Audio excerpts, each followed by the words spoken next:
কিন্তু বলতে পারবো না। তবে বাবারা, ভাইয়েরা, আমার বাবুরা গোসলন, সেই সময় যেন বাবাজি বাচ্চার বেটি যেন বাবা যার নামটা ছিল যেন সারা বললো, হুজুর কোনো টেনশন নেবে না, কোনো ভাবনা করবে না। এই দেখেন নিজের আব্বা জননীকে এক এক করে আমি যেন সব কথা জানিয়ে দেব, আমি যেন সব কথা বলে দেব।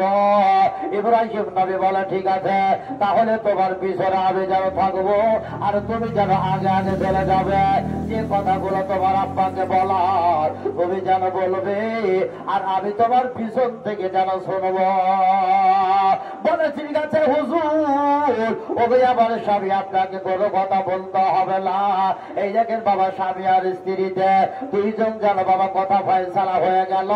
পাক্কা হয়ে যাওয়ার পরে বাবা দুইজন হাত পাকড়াও করে এই দেখেন বাবাজি রওনা হয়ে গেল নিজের ঘরে থেকে। বাবাজি ওই বাচ্চা যে ঘরে আরাম করেছেন, বিশ্রাম করেছেন, ওই ঘরে যেন বাবাজি পৌঁছে গেল। এবার পৌঁছে যাওয়ার পরে সেই সভাতে বাবাজি কি করা হলো, ওই বাচ্চার বেটি সারা যেন দরজায় কটকট করে আওয়াজ দিল।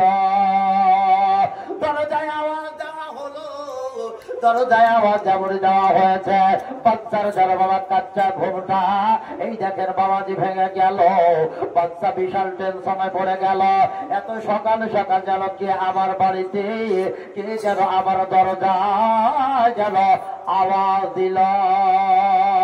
বাচ্চা যেন চট করে বাবা ঘুমটাকে ভেঙে যখন উঠে পড়ল, এইবার উঠে যাওয়ার পরে আর যেন বাবা যে দরজার কুন্ডিখানাকে খুলে যদি বাবা পাল্লাটাকে সরিয়ে যদি দেখে, ওই দেখো আবার জামাই বাবু ইব্রাহিম নবী আর আবার বেটি সারা যেন দাঁড়িয়ে আছে। সঙ্গে সঙ্গে মাথা থেকে পা পর্যন্ত রাগ। এই দেখেন বাবাজি পানি হয়ে গেল। জোরে বলেন সুবহানাল্লাহ।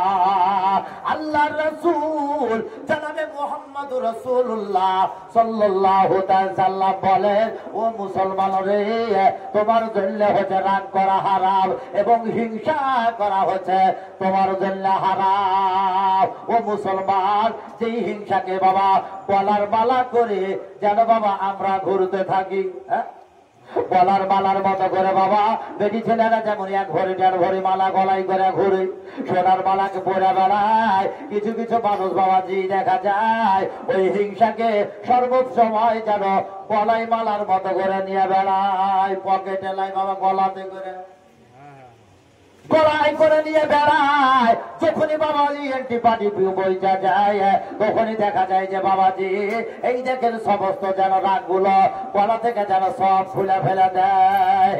এই দেখেন বাবা বাচ্চার কি হলো, যে মাথার ওপর মাথা থেকে পা পর্যন্ত রাগগুলো বাবা ছিল, জামাই আর বেটিকে দেখার পরে যেন সঙ্গে সঙ্গে পানি যেন বাবা হয়ে গেল। যখনই বাবা পানি হয়ে গেছে সেই সময় বাবা কি করা হলো, আল্লাহর পয়গম্বর যেন বাবাজি পিছনে আছে, জিজ্ঞাসা করা হলো, ও জামাই বাবু বলো বলো কিসের জন্য এসেছ? তবে বলে, না বেটিরে বল কেন এসেছিস বল। সেই সময় বাচ্চার বেটি সারা সেই সবাই জানাল, আব্বা হুজুর আপনাকে সকাল সকাল আপনার ঘুমটাকে যেন ভেঙে দিলাম, একটা কথা বলার জন্য এসেছি। বলে, বল মা, কি কথা বলার জন্য এসেছি?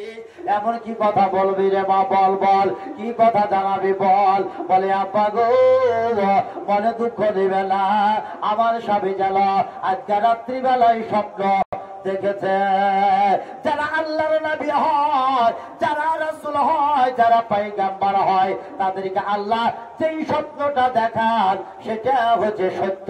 জোরে বলেন সুবহানাল্লাহ। আর আল্লাহর বান্দা নবীজির গুনাহগার বান্দা বান্দীদের স্বপ্ন বাবা কোনটা সত্য হতে পারে আর কোনটা মিথ্যা হতে পারে। দেখা যায় পার সাহেবনগর গ্রামে যেন খাটের উপরে শুয়ে আছি, আবার স্বপ্ন দেখি যে বোম্বাই যেন হাওয়াই জাহাজে যাচ্ছি, হাওয়াই জাহাজে চলে যাচ্ছি।